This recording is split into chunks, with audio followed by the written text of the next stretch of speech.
unconditional positive regard means that the therapist accepts a client totally for who they are, without evaluating or censoring, and without disapproving of particular feelings, actions, or characteristics.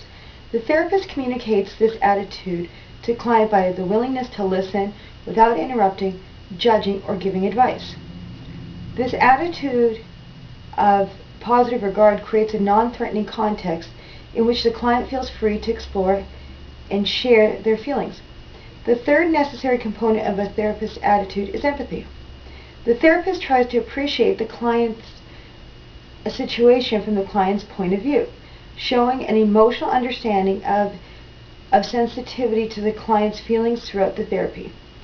A primary way of conveying this empathy is by actively listening, that shows careful and perceptive attention to what the client is saying. Person-centered therapy uses a method called reflection, which consists of paraphrasing, summarizing what the client said.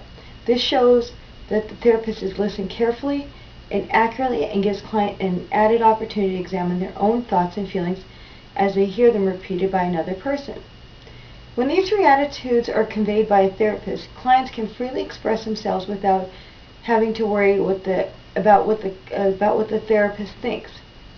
The therapist does not try to challenge the client's thinking. Because of this non-directive approach, clients can explore issues that are important to them and not those that are considered important to the therapist.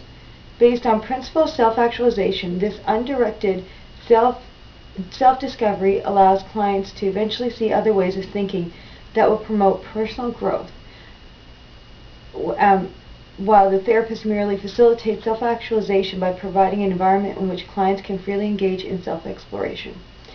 In conclusion, person-centered therapy is a non-directive therapy that does put a lot of the responsibility on the client for their treatment. It's a non-directive approach that the therapist shows real and genuine feelings for the client to assist them in their personal growth. Person-centered therapy is very positive therapy that is easy to use and very effective. Thank you.